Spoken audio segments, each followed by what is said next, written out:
Y lo otro, que salta más o menos obvio, es la ruptura de la lógica contractual. ¿De dónde salen unos contratos en el mundo de los negocios que se empiezan a negociar al día siguiente de su firma, que se empiezan a negociar al día siguiente de su celebración?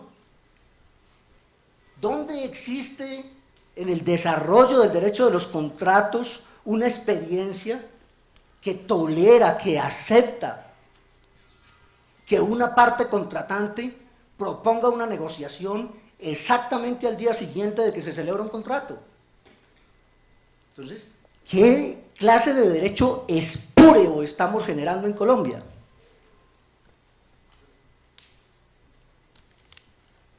¿Dónde están las experiencias que se toman como referencia para aceptar eso como derecho? ¿Cómo es posible que después de que pasen unos días, unos meses y aún unos años de celebrado contrato, sometido a proceso de licitación,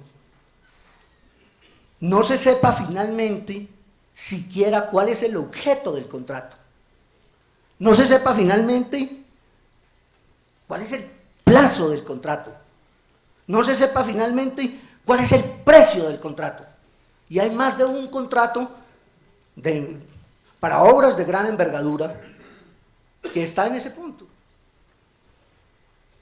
Entonces, yo quiero llamar la atención sobre eso. Estamos enfrentando en este momento, afortunadamente, y hemos debido enfrentarlo antes, el problema de la ruptura de la lógica de mercado y de la lógica de competencia. Porque cuando uno habla de participación privada en infraestructura y servicios públicos, lo primero que se llama la atención es que la participación privada es posible dentro del marco de un Estado fuerte. No un Estado fuerte por autoritario, un Estado fuerte por conocimiento, un Estado fuerte por información, un Estado fuerte por capacidad de análisis, un Estado fuerte porque sus funcionarios son independientes de los poderes privados. Entonces, eso es el marco institucional inevitable, necesario, sin el cual es impensable la participación privada en la infraestructura, en los servicios públicos. Así como cuando hablamos de descentralización, yo estuve muy involucrado en la primera generación del proceso de descentralización en Colombia, con la primera elección popular de alcalde siendo director del ESAP, y yo decía, no hay descentralización posible sin un sector central fuerte, competente, capaz de conducir el proceso.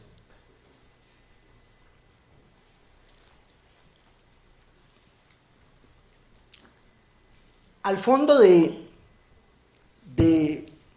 este problema yo quiero llamar la atención sobre lo que subyace, que es una profunda asimetría de información, una profunda asimetría de poder y una profunda asimetría de capacidad de análisis. Realmente, en el esfuerzo por enfrentar la corrupción, lo fundamental es enfrentar esas asimetrías de información, esas asimetrías de poder y esas asimetrías de capacidad de análisis. En esa dirección, el tema de la localización de los riesgos, el tema del conocimiento para saber cómo distribuir los riesgos, para saber quién está en mejor capacidad de soportar los riesgos, pues es una parte fundamental. Yo a veces me siento desconsolado cuando escucho, y se escucha con una frecuencia increíble en todos los foros en Colombia, y a alguien le daría pena decirlo en otra parte, es que esta frasecita que esa frasecita es que las formaciones geológicas de Colombia son formaciones geológicas muy jóvenes y no sabemos nada sobre los suelos de Colombia. ¿Cómo así? Por favor, por favor. Digamos, en Europa o en los Estados Unidos, ¿para qué nacieron las universidades? Las universidades existen para contar cuentos, para dar charlas. El trabajo más fácil en una universidad es enseñar, es transmitir conocimiento. Las universidades están para generar conocimiento. Las universidades, incluso cuando vemos las universidades estatales de los Estados Unidos, nacieron para generar conocimiento sobre el territorio y sobre la población del Estado, para generar conocimiento sobre los suelos, sobre el subsuelo, sobre las potencialidades agrícolas, sobre el ambiente, sobre la población. Para eso están las universidades. Entonces, tenemos que tener a las universidades haciendo lo que ellas saben y deben hacer, que es generar conocimiento. Y tenemos que tener a los consultores haciendo consultoría. Pero la sociedad necesita, más que el Estado, la sociedad necesita enfrentar esas asimetrías de información y conocimiento y distribuir los riesgos de un contrato en quienes están en mejor capacidad de soportarlo con base en los conocimientos disponibles. Entonces, quizá parte del gran problema es que se han roto también los circuitos entre la academia, entre la generación de conocimiento y el Estado. Es muy bajo tal vez el nivel de aplicación de conocimiento a la formación y evaluación y ejecución de política pública, y ni qué decir a la simple celebración de un contrato para construir una carretera o una obra o para comprar un bien o un servicio. En la sesión de la mañana,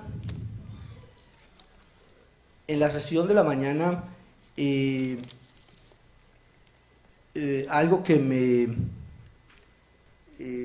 realmente me gustó mucho y es el esfuerzo que se está haciendo lo hemos conversado algunas veces entre ayer y hoy con el doctor Gustavo, el esfuerzo que se está haciendo por utilizar los instrumentos internacionales de lucha contra la corrupción.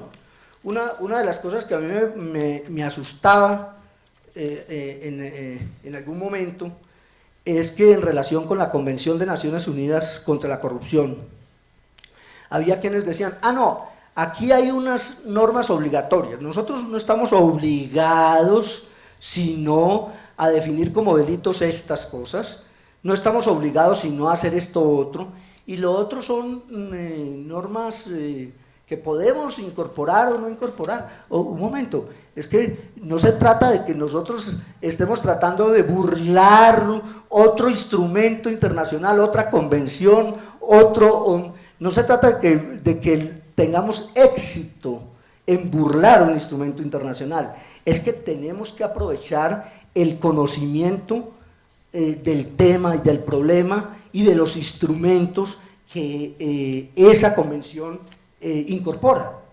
Un instrumento de esos, elaborado después de muchas discusiones y de muchas experiencias, incorpora un conocimiento y deberíamos aprovecharlo. Yo he visto en la sesión de la mañana referencias y desde luego incorporación en la legislación reciente del Estatuto Anticorrupción muy importante. Otro aspecto es que esa batería de herramientas que Colombia, más que quizá cualquier otro país, desarrolló y aplicó para combatir el narcotráfico, realmente es una batería poderosa y es muy positivo pensar, lo escucho en las intervenciones de la UIAF, que es muy importante pensar que eso se está empezando a utilizar, esa batería de herramientas fuertes, muy poderosas, que se han utilizado en la lucha contra el narcotráfico, utilizarlas ahora en la lucha contra la corrupción. Y cierro acá porque los organizadores, si algo nos han pedido es que tratemos de que todos puedan intervenir y de que tengamos más un diálogo que una conferencia y de pronto también aplicando lo que dice Einstein, que si uno cree que tiene la respuesta es porque no ha entendido el problema. Entonces, aquí cerramos, le dejo la palabra al doctor. Muchas gracias, doctor Tadeo. Mi nombre es Adolfo Palma, soy actualmente asesor del superintendente de sociedades. Este tema, digamos, de anticorrupción lo hemos venido conociendo desde que hacía también parte de un equipo de trabajo en la superintendencia financiera. Y realmente creo que a toda la nación nos preocupa temas tan delicados como este fenómeno anticorrupción. Esta mañana escuchamos al señor superintendente pues exponernos cuál es un planteamiento anticorrupción desde el punto de vista de lo que es ese plan estratégico anticorrupción a nivel de Banco Mundial. Y dentro de esos agentes componentes de corrupción, veíamos también que son muy vulnerables el sector privado. Pero él también hacía referencia, no cualquier clase de sector privado, sino un sector privado competitivo, y creo que allí es donde se incuba gran parte de esa problemática. Hemos estado pensando tanto en el nivel de competición, tanto en el nivel de utilidades, que retomo algunas palabras que decían esta mañana, que para obtener esas utilidades, como que el fin justifica los medios. Y esta mañana el señor superintendente decía, bueno, la superintendencia de sociedades indudablemente que se está trabajando en pos de colaborar, de ayudar a contrarrestar lo que es la corrupción. Y me ha parecido pertinente, para aterrizar un poco más al plano práctico, hablar qué está haciendo la superintendencia de sociedades desde sus facultades de inspección, vigilancia y control para contrarrestar este fenómeno, digamos, anticorrupción. Ya el doctor Tadeo hablaba de alguna serie de contratos que llaman mucho la atención, la forma como realmente se elaboran, cómo se negocian, incluso antes de iniciarlos. Pero es que en ocasiones el contratista logra esos contratos a través de una información financiera. ¿Hasta dónde esa información financiera es viable? ¿Hasta dónde esa información financiera realmente es fidedigna como lo ordenan las leyes? Y desafortunadamente allí tenemos un grave problema porque tenemos contadores, tenemos revisores fiscales y tenemos que decirlo sinceramente, son de bolsillo. Desafortunadamente trabajan y se alían para presentar unos estados financieros totalmente desvirtuables. Hoy por hoy podríamos decir que en la Superintendencia de Sociedades trabajamos desde dos puntos de vista. Uno, que son las empresas en marcha. Empresas que indudablemente por estar en marcha tienen que cumplir unas leyes y unos estatutos. Y desde ese punto de vista la Superintendencia de Sociedades hoy más que nunca está exigiendo que el nivel de confiabilidad y digamos de transparencia de esa información sea máximo. ¿Y a qué conlleva hoy en día, digamos, la violación, la transgresión a esos principios? A iniciar con unas acciones no solamente contra administradores, sino también contra revisores fiscales y también con contadores. Algunos de ustedes ya sabrán que la reciente ley 1429 o ley de formalización o ley del primer empleo, que eran unas facultades para el superintendente o para la superintendencia general de poder remover, ojo, administradores, revisores fiscales, contadores e incluso empleados cuando se vea que han pervertido esa, digamos, la información financiera. Pero ahí no se quedan las cosas. Es que también se han dado facultades para iniciar incidentes de inhabilidad para ejercer el comercio a estas personas. Porque es que harto sacaríamos nosotros con decir simplemente se falsearon unos estados financieros, como pusimos copias a la fiscalía y que de pronto haya sanciones de carácter penal simplemente por una falsedad en documentos privados que sirven de prueba. Pero ¿y las personas que coadyuvaron a cometer esos delitos, qué pasa? Entonces, allí estamos empezando también a trabajar con algo que sea ejemplarizante para estas personas, como es la inhabilidad para ejercer el comercio. Porque igualmente sucedía, se había una investigación, se removía de pronto entre una sociedad una persona y no había ningún tipo de impedimento para que entonces saliera una vuelta a la esquina, creara una nueva sociedad y siguiera defraudando a terceros. Eso desde un punto de vista de una sociedad en marcha. Igualmente podemos analizar sociedades comerciales ya de lo que son los temas de insolvencia, problemas, que no es que estén en marcha, sino que tienen dificultades económicas y algunas entran a procesos de salvamento empresarial y otras se nos van a liquidación. Lo que preocupa grandemente es ver desde el punto de vista de prácticas poco ortodoxas que podríamos tildar nosotros de corruptas, es de cómo ver varios empresarios que empiezan a trasladar activos para una nueva sociedad que han creado, dejando desmantelada muchas veces esas empresas y dejando como únicos activos a los trabajadores o a pensionados. Eso debe llamar también la atención del Estado porque no se ha legislado sobre el particular. Aún existen un sinnúmero de sociedades que asumen el pasivo pensional, por ejemplo, de los trabajadores.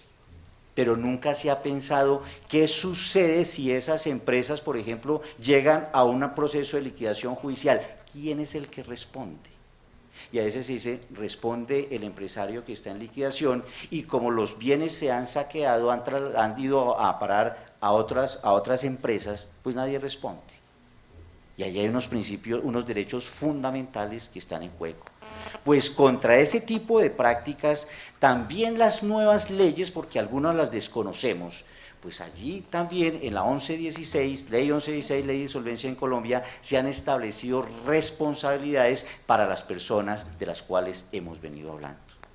Pero ahí no para la cosa. Hemos visto recientemente el tema de pirámides, hemos visto con los temas de contratación, el caso del Grupo Nule, que ya como esta mañana escuchábamos, no se tratan, digamos, de situaciones aisladas, sino verdaderas empresas criminales, y que se han diversificado en todos los sectores de la economía. Pues frente a esas situaciones también la Superintendencia de Sociedades hoy está trabajando de manera prioritaria el tema de los grupos empresariales. E incluso hay un reciente decreto, si no estoy mal, el 1497 de este año, que llama la atención sobre los grupos empresariales e incluso a facultades para que la propia superintendencia pueda incluso, o bien a solicitud de parte u oficiosamente, declarar una insolvencia de grupo empresarial. Y las medidas llegan hasta lo siguiente, hacer una consolidación patrimonial de esas empresas. Cuando están imbricados absolutamente todas sus operaciones, la superintendencia también puede iniciar procesos de insolvencia de grupos empresariales para no dejar solamente que una empresa sea, digamos, la que ponga el pecho frente a una insolvencia y las demás sigan realmente como si nada hubiese sucedido. No sé qué sucederá, ¿será mi celular? Muy seguramente. Vamos a apagar. Mucho mejor. Bueno, bajo ese entorno, entonces, la superintendencia, esta mañana escuchamos al señor superintendente hablar de la posibilidad, o no la posibilidad, sino que se están con esa lucha anticorrupción, además de todas estas medidas que se están poniendo en práctica, como ustedes lo han visto a través de los medios de información, también está enfrentando otros fenómenos muy importantes que conllevan indudablemente a generar corrupción, como es la utilización de las empresas del sector real para el tema de lavado de activos.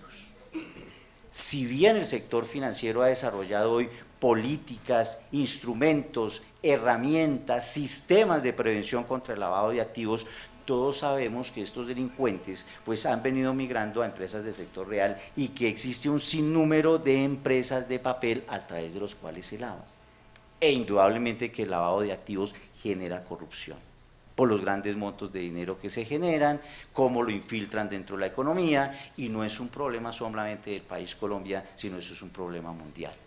Sobre eso la Superintendencia de Sociedades desde el año 2009, para aquellas personas que no lo conozcan, sacó una circular, expidió una circular que es la circular 4 del año 2009, que ya ha llamado la atención de muchos empresarios y que recoge precisamente esa, digamos, solicitud de organismos internacionales, en este caso, sobre todo de Gafi, Gafisud, de Naciones Unidas, el sistema de que empresas, entidades, instituciones distintas a las financieras, también bajo el criterio de que tenemos que luchar no solamente contra el lavado de activos, sino también contra la corrupción, tenemos que ser conscientes de que hay que atacar estos flagelos. Y actualmente la Superintendencia de Sociedades está también trabajando en un proyecto de circular que está bastante avanzado, donde se obliga a las empresas del sector real para que apliquen políticas antilavado, que indudablemente también conllevan a prevenir la corrupción.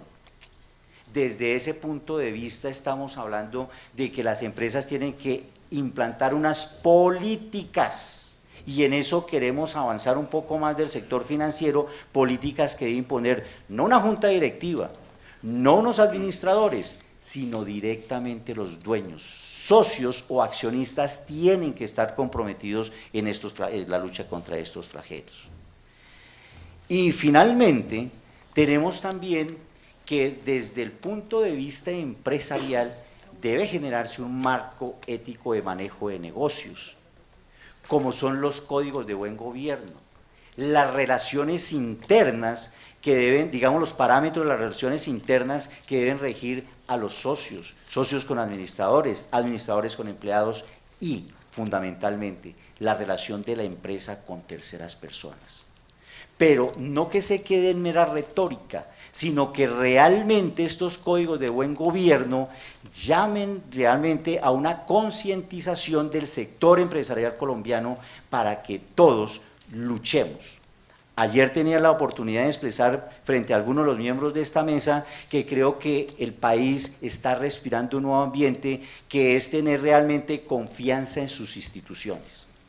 Si esta mañana hablábamos y escuchábamos a la alcaldesa decir que es que la gente está temerosa de denunciar, y uno se pregunta, pero ¿por qué si las personas conocen de hechos corruptos les da temor denunciar? Porque es que muchas veces, y hasta eran tal los brazos que tenía la corrupción, que finalmente el que terminaba pagando los platos rotos era la persona que denunciaba. Había una infiltración, existía una infiltración con tantos poderes que finalmente se volteaba el nivel de prueba, y el que tenía investigado era el denunciante, y el que era realmente el causante de los problemas terminaba absuelto. Pero hoy creo que el trabajo que están haciendo nuestras instituciones, Fiscalía, Contraloría, las mismas superintendencias, yo creo que están dando un nuevo aire a este país, y creo que podemos augurar de que si todos nos proponemos, de que si todos somos unos granos de arena y contribuimos a la lucha contra la corrupción, este país puede ser ejemplo para el mundo. Gracias.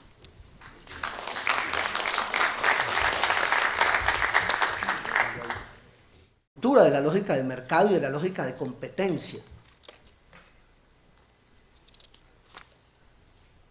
Porque cuando uno habla de participación privada en infraestructura y servicios públicos, lo primero que se llama la atención es que la participación privada es posible dentro del marco de un Estado fuerte. No un Estado fuerte por autoritario, un Estado fuerte por conocimiento, un Estado fuerte por información, un Estado fuerte por capacidad de análisis, un Estado fuerte porque sus funcionarios son independientes de los poderes privados. Entonces, ese es el marco institucional inevitable, necesario, sin el cual es impensable la participación privada en la infraestructura, en los servicios públicos. Así como cuando hablamos de descentralización, yo estuve muy involucrado en la primera generación del proceso de descentralización en Colombia, con la primera elección popular de alcalde siendo director del ESAP, y yo decía, no hay descentralización posible sin un sector central fuerte, competente, capaz de conducir el proceso.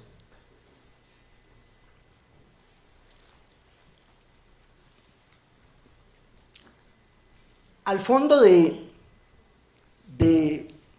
este problema yo quiero llamar la atención sobre lo que subyace, que es una profunda asimetría de información, una profunda asimetría de poder y una profunda asimetría de capacidad de análisis. Realmente en les toman como referencia para aceptar eso como derecho. ¿Cómo es posible que después de que pasen unos días, unos meses y aún unos años de celebrado contrato, sometido a proceso de licitación, no se sepa finalmente siquiera cuál es el objeto del contrato? No se sepa finalmente cuál es el plazo del contrato. No se sepa finalmente cuál es el precio del contrato. Y hay más de un contrato para obras de gran envergadura que está en ese punto. Entonces, yo quiero llamar la atención sobre eso. Estamos enfrentando en este momento, afortunadamente, y hemos debido enfrentarlo antes, el problema del esfuerzo por enfrentar la corrupción. Lo fundamental es enfrentar esas asimetrías de información, esas asimetrías de poder y esas asimetrías de capacidad de análisis. En esa dirección, el tema de la localización de los riesgos, el tema del conocimiento para saber cómo distribuir los riesgos, para saber quién está en mejor capacidad de soportar los riesgos, pues es una parte fundamental. Yo a veces me siento desconsolado cuando escucho, y se escucha con una frecuencia increíble en todos los foros en Colombia, y a alguien le daría pena decirlo en otra parte, es que esta frasecita que es,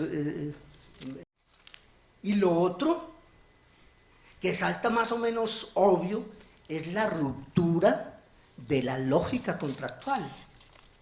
¿De dónde salen unos contratos en el mundo de los negocios que se empiezan a negociar al día siguiente de su firma, que se empiezan a negociar al día siguiente de su celebración? ¿Dónde existe en el desarrollo del derecho de los contratos una experiencia que tolera, que acepta que una parte contratante proponga una negociación exactamente al día siguiente de que se celebra un contrato? Entonces, ¿qué clase de derecho espúreo estamos generando en Colombia?